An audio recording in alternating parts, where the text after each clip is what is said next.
Good day everyone! Sa video na ito, pag-uusapan natin ang iba't ibang klase ng loop at branching statements sa Java.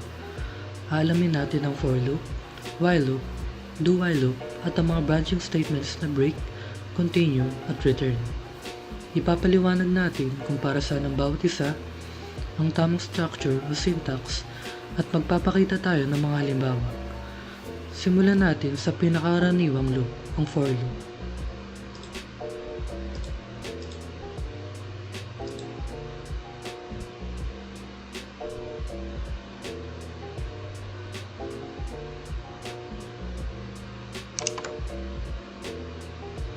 Ang for loop ay ginagamit kapag alam mo na eksakto kung ilang beses mong gustong ulit-ulitin ang isang block ng code.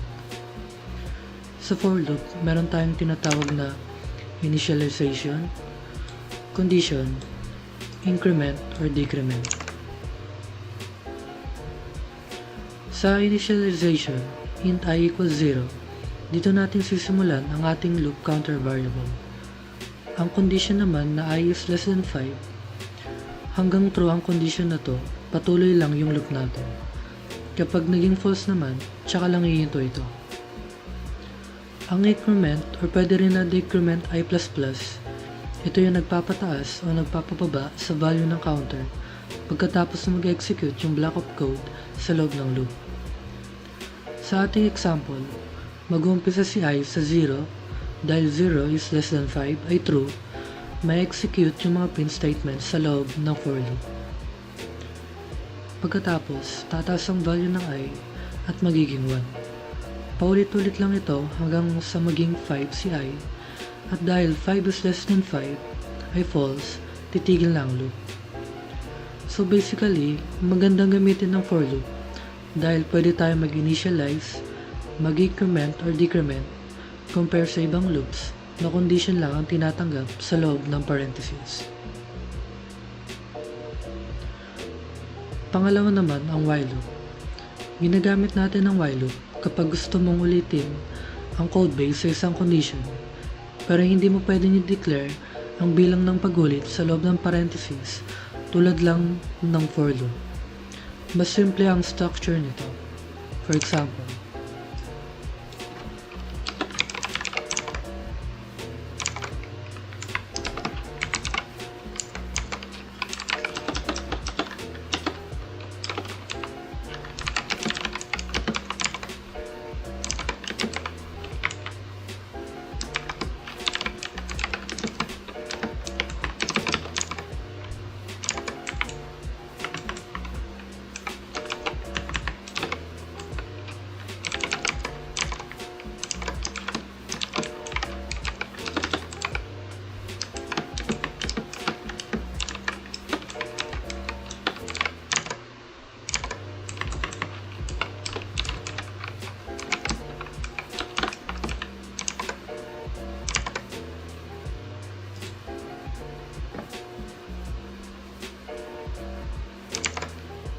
sa example na to, i-check muna yung condition kung true bago mag-execute ang loop body. Kapag true ang condition, papasok sa loob at i-execute ang code. Mahalaga na i-update natin ang variable na nasa condition tulad ng count++. Kung wala ito, magkakaroon tayo ng infinite loop at hindi na ito hihinto dahil laging true na ang 1 ay less than 3. Naiiba ang while loop sa for loop. Dahil sa while loop, ikaw yung responsible sa pag-initialize at pag-update ng variable sa labas at loob ng loop. Ang sunod na loop na tatakayan natin ay ang do while loop.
Ang do-while loop naman ay halos kaparehas lang ng while loop.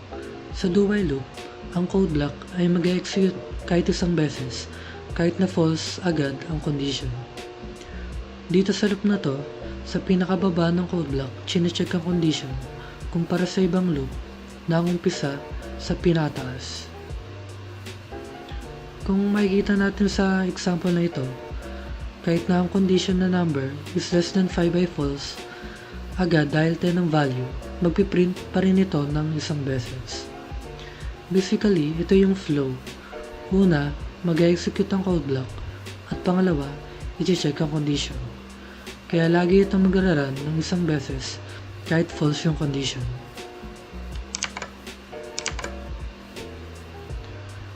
Ngayon naman, pag-uusapan naman natin ang mga branching statements.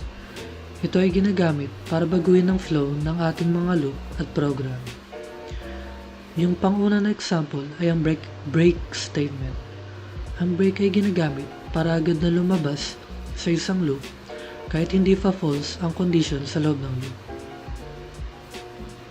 For example,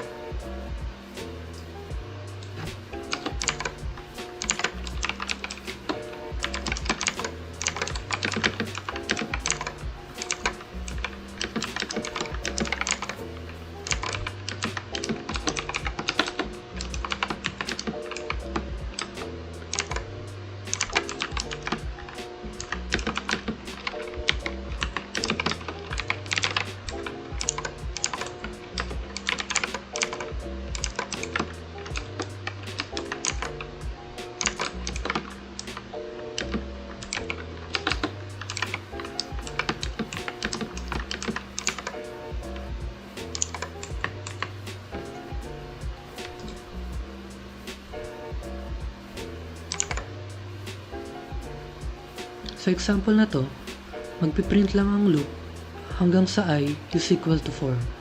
Pagdating ng I is equal to 5, mag-activate ang break statement at agad na lalabas sa for loop. Usually, ginagamit ito sa mga switch statements at kapag may mga true na if statements sa loob ng loop.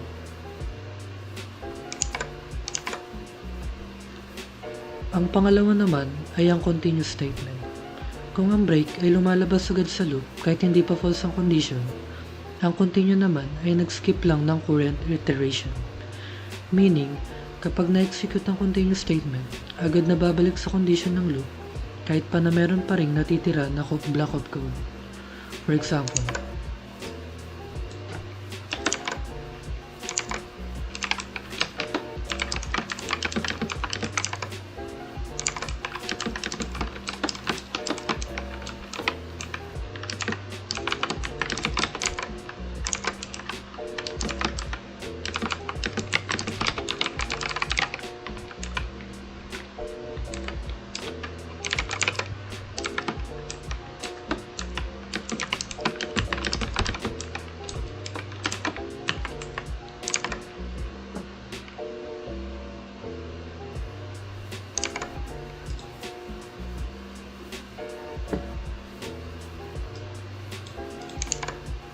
kung mapapansin natin sa lumabas na result, lahat ng number maliban sa 3 dahil kapag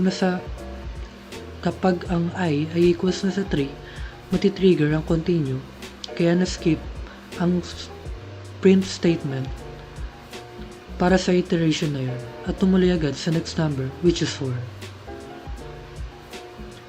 Ang panghuli na example naman natin ay ang return statement.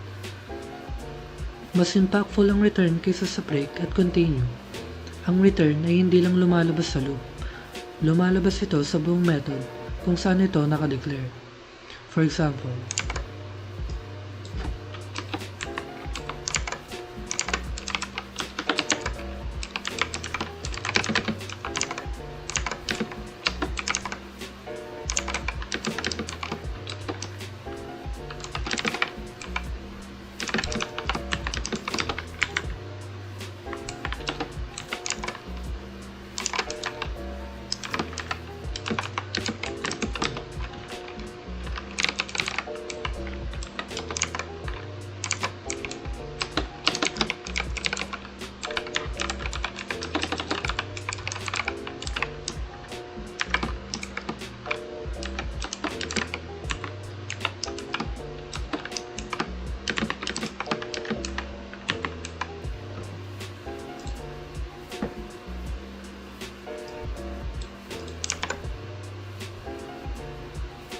Kung makikita natin, magpiprint lang ng I is equal to 0 at I is 1. Pagdating ng I equals to 2, may execute ang return statement. Ang ibig sabihin nito, hihinto na ang buong main method at magsastop ang buong program. Kaya yung mga print statements sa labas ng loop ay hindi na talaga mag-execute. Sa summary, ang break ay ginagamit para lumabas sa loop, ang continue para mag-skip ng isang iteration, at ang return naman ay para lumabas sa buong method. Sana ay malinaw ang paliwanag tungkol sa mga loops at branching statements sa Java. Maraming salamat sa panonood.